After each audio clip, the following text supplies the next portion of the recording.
বাঁচার কোনো উপায় নাই। মরেই যাবো। কোথায় তোরা? আমাকে বাঁচা।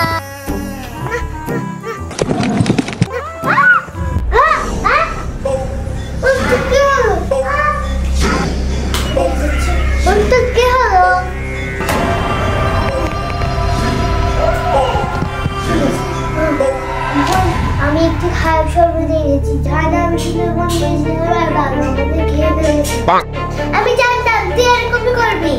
আমি পার্কে যেতে চেয়েছিলাম, তুই আমাকে পার্কে যেতে দিসনি।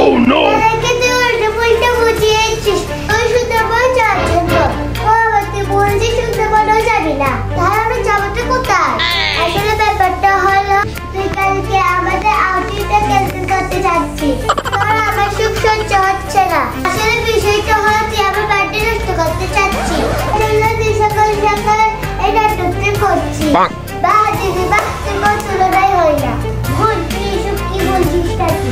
আমি একটি বাজে স্বপ্ন দেখেছি, তাই আমি আর সুন্দরবনে যাবো না। আমি আর সুন্দরবনে যাবো না।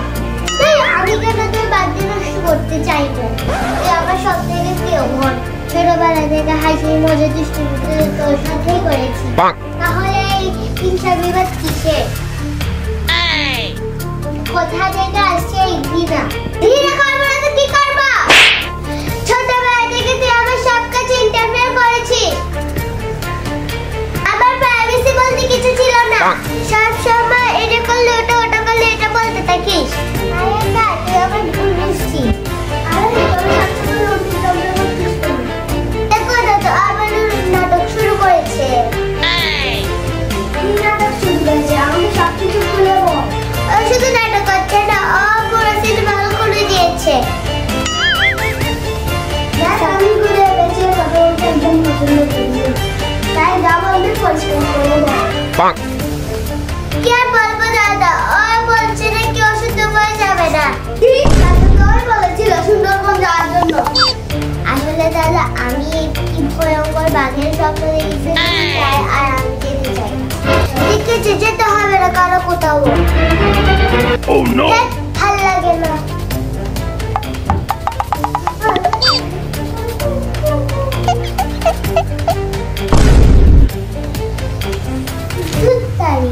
আমার জন্য মনে বাড়িতে নষ্ট হয়ে আইডিয়া ওইতে সারপ্রাইজ তাহলে ওর মনে ভালো হয়ে যাবে। কি রয়েছে কি রয়েছে কি রয়েছে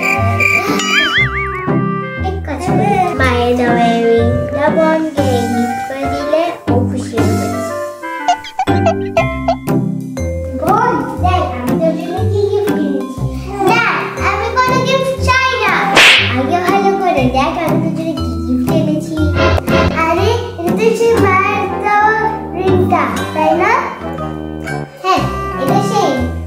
তোকে এটা গিফট করলাম, এখন খুশি হয়ে যা আমার মিষ্টি বোন। থ্যাংক ইউ দিদি এই রিংটা আমার দেওয়ার জন্য। সো গাইস আপনাদের যদি গল্পটা ভালো লাগে লাইক ও সাবস্ক্রাইব করে দিন। বাই বাই সবাইকে।